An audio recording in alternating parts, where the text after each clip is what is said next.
Hello everyone, I'm Angelica and today I'm going to tell a story that called Lutung Kasarung. Prabu Tapak Agung had led a kingdom in West Java for a long time. He was old and therefore wanted to choose a successor. But unfortunately, he had no son. So he thought of choosing one of his daughters, Purbararang and Purbasari. But it wasn't an easy choice. They were both very pretty and smart. The only difference was their temperament. Purbararang was rude and dishonest, while Purbasari was kind and caring. And with those considerations, Prabu Tapak Agung finally chose Purbasari to be his new successor. However, Purbararang didn't agree with her father's decision. "It's supposed to be me, father. I'm the eldest daughter," she said. "To be a queen, it takes more than age. There are many other qualities that one must possess," answered Prabu Tapak Agung wisely. "What does Purbasari have that I don't?" Purbararang pouted. "You will find out when Purbasari replaces me," answered Prabu Tapak Agung. After the discussion, Purbararang went back to her room. "Is there something wrong?" asked Indrajaya. Indrajaya is Purbararang's future husband. "I'm so upset. Father chose Purbasari to be his successor and not me. I have to do something."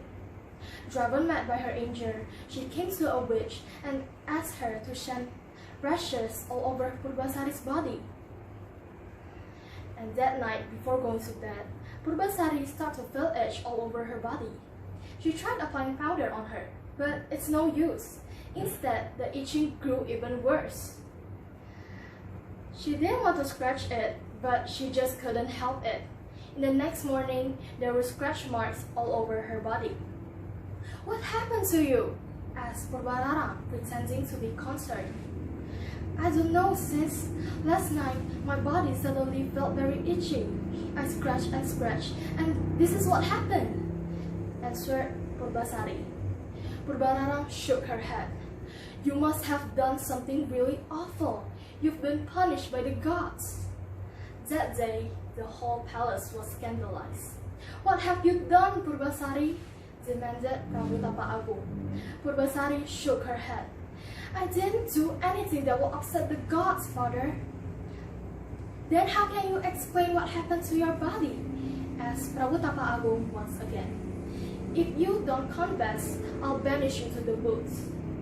Purbasari took a deep breath and said, "Like I said before, I didn't do anything wrong, and I'd rather be banished to the woods than to confess to a deed that I didn't commit."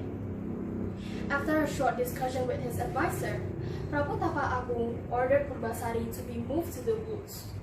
Purbasari was very sad, but she couldn't do anything that will upset his father. She then accompanied by a messenger to be moved to the woods, and the messenger also built a simple hut for her.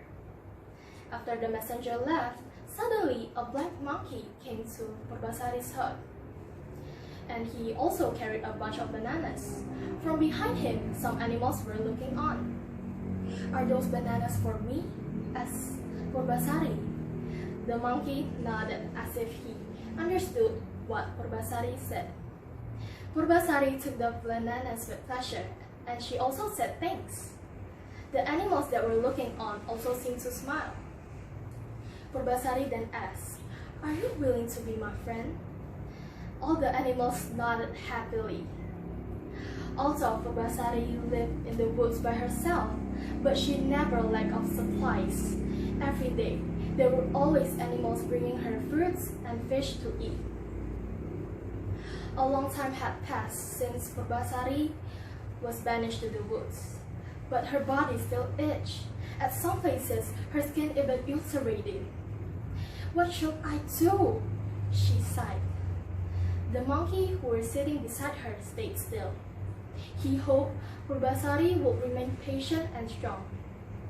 One night, on the full moon, the monkey took Purbasari to the valley. "There is a hot spring water over there." The monkey suddenly spoke. "The water in this pond will heal your skin." Purbasari was shocked. "You can talk? Who are you?" she asked. The monkey said, "You will find out in time." Then Purbasari took a bath in the pond, and after a few hours, she walked out of the pond. She was shocked to see her face reflected on the clear pond water. Her face was beautiful again, with smooth and clean skin. She then observed her body. There were no traces of skin ailments. "I'm cured! I'm cured!" she shouted in joy. She then quickly offered her thanks to the gods and the monkey also. The news of Purbasari's condition quickly spread to the whole palace, irritating Purbararang. Purbararang then accompanied by Indrajaya to go to the woods to see Purbasari. Purbasari then asked if she would be allowed to go home. Purbararang said she will allow Purbasari to return to the palace if Purbasari's hair was longer than hers. Purbararang then let her hair down. It was so long it almost touched the ground. But it turns out Purbasari's hair were longer than hers. "Fine, your hair is longer than mine," Purbararang admits. "But there's one more condition you must fulfill. Do you have a future husband who is more handsome than mine?" asked Purbararang as she walked towards Indrajaya. Purbasari felt miserable. She didn't have a future husband yet. So, without much thought, he pulled the black monkey beside her.